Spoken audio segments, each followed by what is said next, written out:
we sat down with Andy, and at one of his gigs recently down in Middletown, and and here's what he had to say. Mike Smith owes me $50. No, I'm just and kidding. he knows it. That's why he's not here today. Yeah. Put that on the air. And Jeremy's great too. Jeremy's a killer, and Have you played with him before? Yeah, I mean, Jeremy, he played for a few years with Shamika Copeland, Jeremy Baum we're talking about, and he's just a great keyboard player, and he came and sat in with me. We have mutual friends, and he came and sat in with me at a place called North Star in Pound Ridge, which is where we recorded our live album, Live at North Star, and that was the first time I met him, and he's just a great guy, and he's a great player, and he doesn't live that far from here, from Middletown. So he's the one who hooked up the gigs here both times. So this is the second time. And Rich Rosh, the drummer, Richard Rosh, and Dennis Messer, the bass player.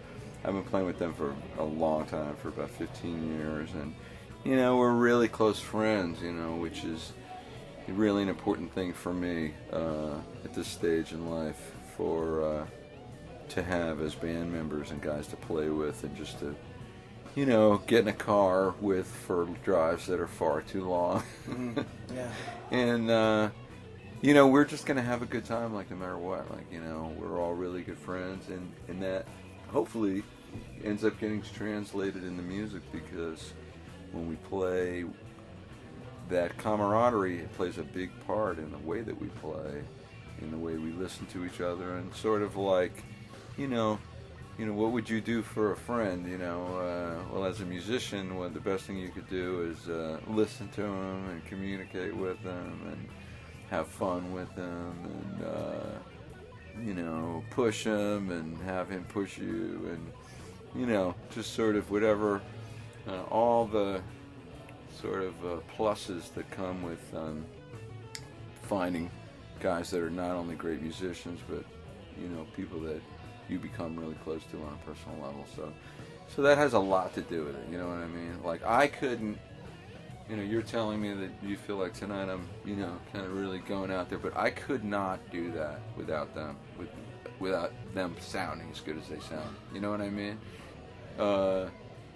They're listening in little tiny things that I'll do to try to do exactly what you're talking about, to bring the music up to another level, or change, the feeling of it, and have, little subtleties of dynamics. Some things are not subtle, you know what I mean? Things are as subtle as a punch in the face, and then other things hopefully are more subtle than that. They're listening, and they're, the way that they accompany and play along, and then I react to them just as well, you know what I mean? They'll do something and they'll change what I do, so it all goes together, and then the other thing is, I mean, I try to play good, I want it to be good. I want the people, like you in the audience. If you were the only person here, John, it would be, truthfully, it would be the same thing. I would want you to go, that was good. You know what I mean? So that's really important to me. Well, you do that. You do that. You make it feel like we're family in the room. And it's you're playing in somebody's backyard. Right. No pun intended with the name of the club here, Brian's Backyard Barbecue. But it does feel like that. It's an intimate thing, and being with players that support what you do and get what you're doing, it becomes like a soul mesh type of thing. Exactly, and there's so many different things that can happen when a band plays live. In terms of what you're kind of presenting the audience with. And, all my favorite musicians, whether they're blues musicians or jazz musicians, it's funny, just, for the sake of your show, it's an interesting thing. Brian was talking about befriending Rusty Paul, Les Paul's, or Rusty Polfus, I'm not sure his name he goes by, but Les Paul's son. And in the late 70s, I got to take guitar lessons from one of the greatest jazz guitar players ever, Pat Martino. I don't know if you know Pat Martino. And just for a very short period of time, for about 3 months, he was living in the West Village 1978, and I got to take some lessons from him, and he said to me, I mean, he was just hugely, it was like, you know, having a guru, music guru to go to. I mean, not only was he like one of my favorite guitar players ever, he was an incredible teacher, incredibly inspirational to be around, and, you know, an intense person, you know, like, I mean, I would just float out of there. I mean, he made me feel like, he really did make me, I think it was like the thing, if you can make this happen, then, you know, I think it's like you've achieved, you know, nirvana in a way, which was, he made me feel like if you had music in your life, you didn't need anything else. Like your life was full, which was, that's, you know, I mean, that was a tremendous thing. I'd walk out of there without a care in the world. I had to drive home Friday night rush hour from New York City, and I would sit there in the traffic, and it didn't mean anything to me because, like, the world couldn't have been a better place. But he said to me that to him, every musician holds a certain number of keys to the way in which they communicate to an audience. You know, their level of musicianship is one way, soulfulness that they play with, the emotion that they put across, whatever their personal charisma is that will make them compelling to look at, watch as a performer, listen to, and the depth and range of their musical message, be it a deep, conveying, you know, a sense of deep feeling and strong emotion that could cover the range from sadness, deep sadness, pathos, to jubilation and excitement, and even to comedy, you know, to something that's funny, you know, like just sort of having that much control over all those different dynamics of communication. And what Pat said to me was he felt the musician that held the most keys was Les Paul, because he said Les could hit at the top level in terms of all those different things. He was an incredible guitar player, technically. So if he wanted to, he could burn you down just with his chops. But then there was a lot of humor in what he did. And then he played beautiful music too, you know. And then there was this grander vision that he had that was really forward-looking in terms of taking the guitar and taking music into a new place. You know what I mean? Mm-hmm. So anyway, I guess I've been lucky, you know, to have somebody like Pat Martino as a teacher and to be around people like that and to, you know, whatever I could do to, if I can get 100, you know, of 1% of that across, you know, maybe I'm doing the right thing. I think you do that, but it's amazing that you put the spiritual end in connection with the technical end, you know, because that's important. You know, I understand. Oh, yeah. I understand what you're saying, and there has to be a sense of humor in what you play. Right. You know, and being a technical player allows you a degree to that, but you still have to understand the spirituality of the playing too. Right. Well, music. Well, I don't mean to interrupt you. That's okay. But I mean, there's a certain amount of subjectivity, no matter what. But what makes something musical? You know, what is musicality? What is that? You know, that's the, you know, that's where it can get really subjective. One man's, you know, floor is another man's ceiling, whatever cliche I can come up with. But all I can say is that all my favorite players, you know, they are able to, you know, they have their hand on the wheel, like one hand on the wheel and the other hand on the throttle, and they are controlling it, and there's this feeling of effortlessness and jubilation, you know, I don't know. That's a really important thing to me. Is that people have said to me, you look so happy on stage playing, and I always say, well, if you can't be happy, if you're a musician and you can't be happy playing music, there's something wrong. Because to me, that it's just the best thing, to do. It's my favorite thing to do.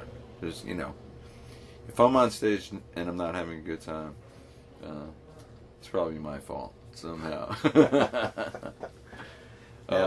Sometimes it probably wasn't my fault, but most of the time it would be my fault. Because what a blessing, it's truly a blessing to be able to get up in front of people and try to, and have the opportunity to try to communicate something to them, And then, we try to do that in the songs that we pick to play, We'll play something like As the Years Go Passing By Albert King, which is, a very thoughtful, emotional song that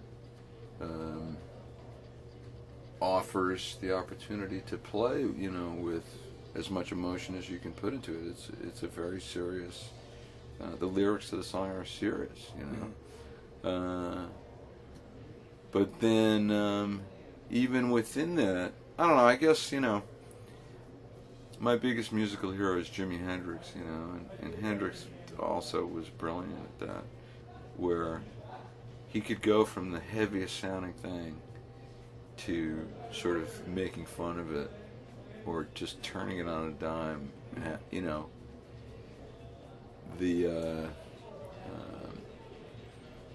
just having that much control over the medium. Well, I guess you could say transcending the medium, transcending his instrument, the confines of what it is to learn to play an instrument, try to play an instrument well. It becomes something else. Well, he seems so in tune with himself.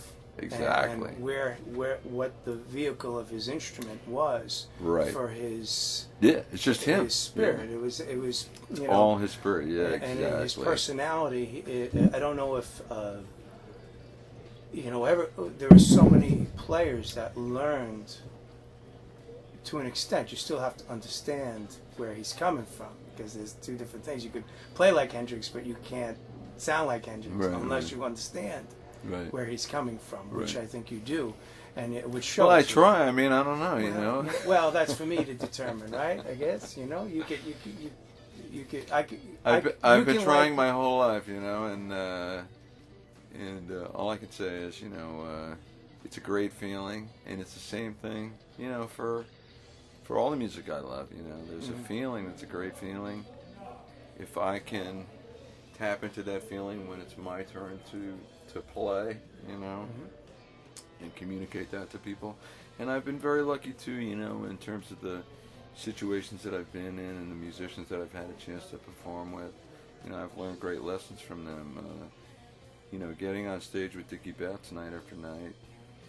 Dickie plays on a very high level all the time, no matter what his day or his week or his year was like. He is incapable of playing any other way other than full tilt. And if he had a really rough day or a rough couple of days, he's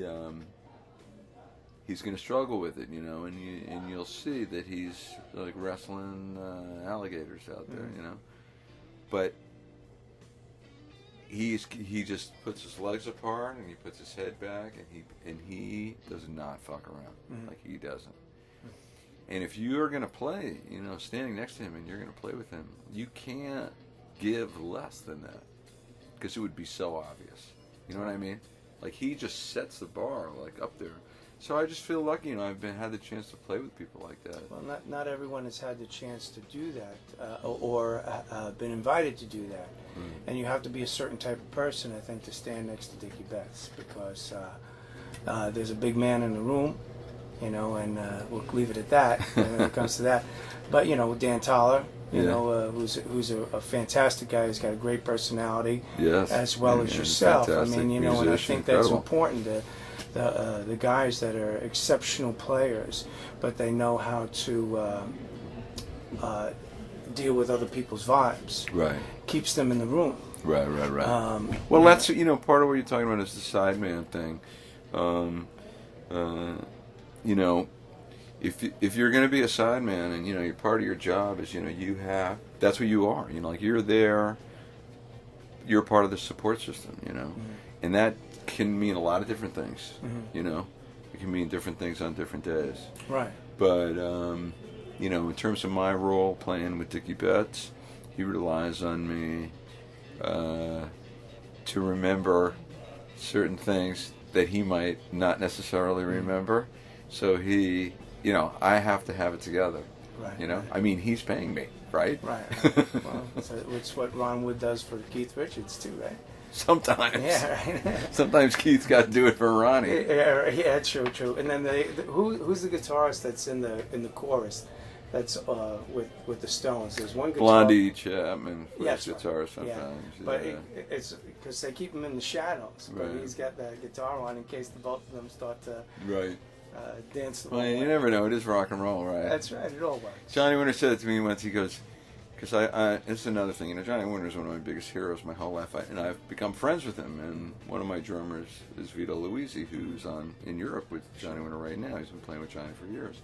So I mean, John, what an incredible thing for me, to stand next to Dickie Betts, one of my heroes, who I used to listen to Phil Maurice, every day. And now I know the guy. Like, on some level it's crazy. It was the same thing with Pat Martino, like this guy was my idols, And Johnny Winter, Johnny calls me on the phone the other day. This was ridiculous. They were on the road somewhere.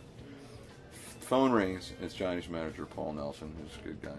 Paul goes, "Hey, it's Paul. Johnny wants to talk to you." I'm like, "All right." Johnny goes, "Hey, man, you were in my dream last night." And I go, "Really?" And he goes, "Yeah, we were on a gig together, and you sounded really good."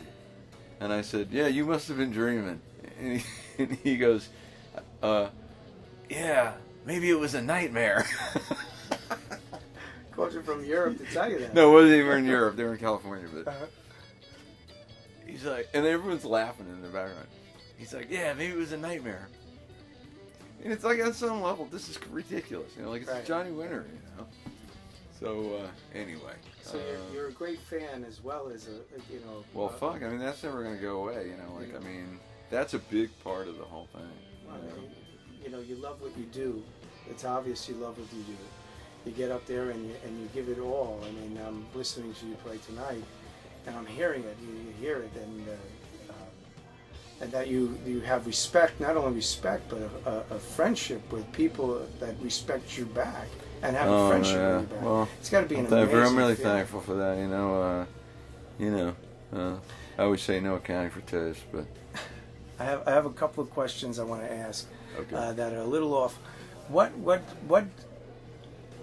Who inspired, other than guitarists, someone other than a guitar player? but a musician. Well, not necessarily, but that you can look back and say, something, this person or these people have inspired Okay. my All playing. right, I can answer that a couple different ways. I had a guitar teacher when I was a kid, who was named Joe Monk, just like Thelonious Monk. Joe Monk was a guitar teacher on Long Island, and he taught for a very, very, very long time. I mean, he taught for a good 40 years. And with no exaggeration, he's like the 1 degree of separation between thousands of guitar players that I've known over the years. And Joe, because I became a teacher, and I ended up being someone who did a lot of instructional videos, and I'm known probably more for my teaching, like all over, than as a player, because my DVDs have been sold all over the world, and I'm on Comcast across the country, and more people know me for that than anything else. So in a way, Joe ended up being one of my biggest influences because he was my first guitar teacher, and he was a great teacher, and he was a great person. And just like Pat Martino, the feeling that I got when I was with Joe was a wonderful feeling. And it was a feeling that I thought, if I ever teach, if I could make people feel that way when they're with me taking a lesson, that's what I would want.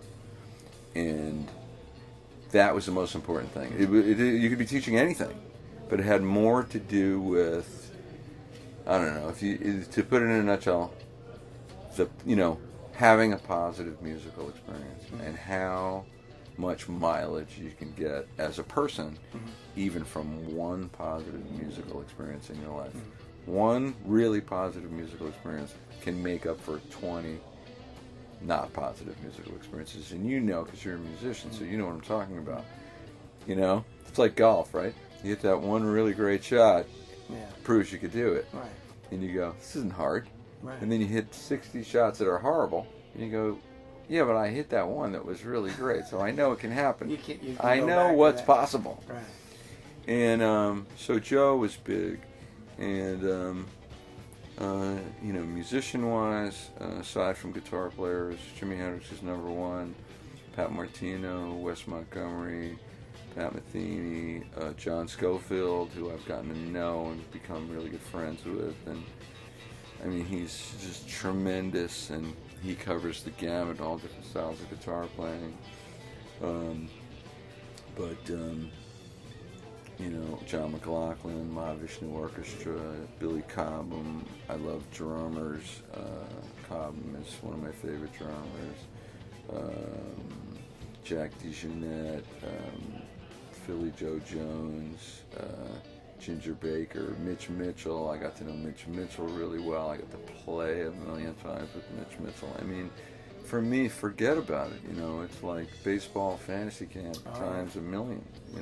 First time I played with Mitch, forget it. I couldn't believe it. It was like, how could this? It was almost like like I was watching a movie where somebody, like special effects, and they like stripped in like Mitch Mitchell standing next to me. Yeah. And I was from some other movie.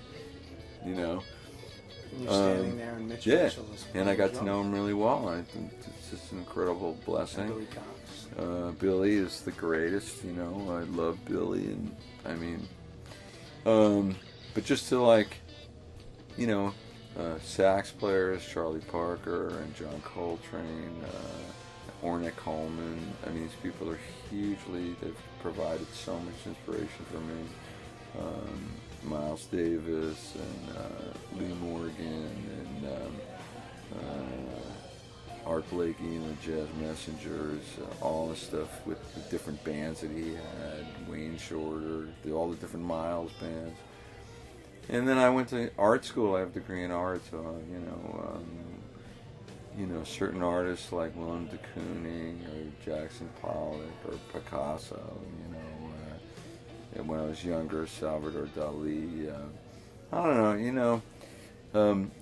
Joe Satriani told me a great story where he went to take a guitar lesson from a guitar player named Billy Bauer, who was a bebop guitar player. And just to give you an idea, in 1949, when they did the Metronome All-Stars, and they picked the greatest players on each given instrument for 1949, and the greatest alto sax player was Charlie Parker, and the greatest trumpet player was Dizzy Gillespie. The greatest guitar player was Billy Bauer. And so Satriani got to take lessons from Billy Bauer because he lived on Long Island.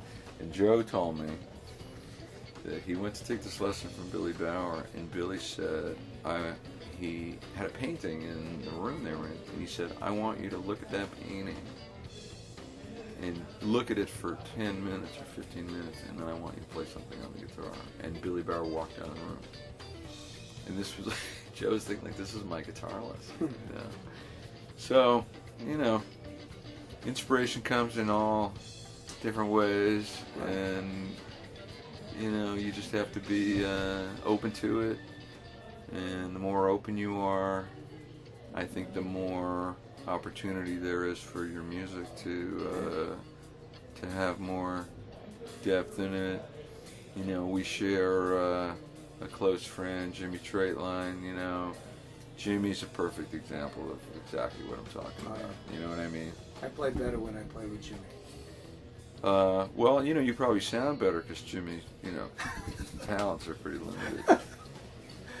Jimmy, I love you, buddy. I'm kidding. But you know what I mean. You know exactly what I mean. That's Jimmy. But there's nothing better than that, you know what I mean? You're not going to beat that. You're not gonna beat that. No, Jimmy's you know, all you're vibe, not gonna beat you know, that. He's all Yeah. vibe, he's all soul. You know, He's a real guy. You know? He's a real He's deal. a real guy, and you're never gonna beat that ever. Right. Now, some people won't hear it. They won't respond to it. They're not gonna recognize it. Whatever. You know, Right. What are you gonna do? I always looked at performing as or playing, and why we do what we do while we get up on stage, similar to why you hang Christmas lights. You go out there and you look at them once and you go, okay, everything looks good, I dig this. But you're really in your house, you're watching everybody else look at your house. You do it for everyone else. Right. Right? That's why you put them up. Right? Otherwise, why would you put up Christmas lights? Why would you take the time to do that? Right? What was the... was it a record or was it a live performance that you saw that you said, this is what I need to do? Oh, well, it's real simple. And then I'm going to have to eat and play again. But we could do more after if you want to. Sure. The Beatles, you know, because of my, age bracket, I was 7 when they were on the Ed Sullivan Show in 1964. And, or 63 or 4. I was born in 56. And, what was cooler than that? The Beatles were like from outer space, I mean, they were just, forget it. Beatlemania was like a real palpable thing. I'm sorry, one second. So that was, the first thing that was like, holy shit, like music, a band, that looks cool. Yeah. Please me, and I want to hold your hand, and she loves you, and forget about it. And then I saw B.B. King on the Mike Douglas Show when I was about 11, and I just was, I didn't know anything, and I knew the Beatles, and I'd been listening to music, but I saw this guy playing blues, by himself, bending strings and singing. And I just said to my mother, I said, Mom, if you get me a guitar, I swear I'll learn how to play like that. And I don't know if I held up my end of the bargain, but I did eventually get a guitar. You made your mother proud. I have one last question. Okay. Then we're done. Okay. If you don't mind. All right. We're going to wind up, and like I said, I'm going to be cutting out my part of it. But I'm going to ask you to ask a question of the listeners. Oh, okay. That if they answer the question right, they'll get a CD. Oh, okay. Okay. So it could be about Hendrix. It could be about whatever you want it to be. Oh, wow. So ask a question. So a trivia question. A trivia question. All right. Okay. Hopefully this is a good one. In 1969, Jimi Hendrix was on the Lulu Show. It's going to be a two-parter, make it extra hard. And there was a song that Lulu was supposed to get up and sing with Hendrix. And Jimmy started the song, stopped the song, and went into another song because he had very strong feelings about something. Much to the consternation of the producers of the TV show, who completely flipped out. And if you've seen the videotape, you can see Jimmy shaking his head and making faces, twisting up his face because he's getting screamed at. So, two-part question. What song did he begin to play that Lulu was supposed to get up and play on the Lulu Show, which he bailed on? And then what song did he go into and why? And if you can answer that, maybe we should give them two prizes. Or if they only get half, they get a CD and then they'll get a DVD, or they get both. How's that sound? That sounds great. So thank you very much. Thank you, John. That was fun. Yeah, thank you.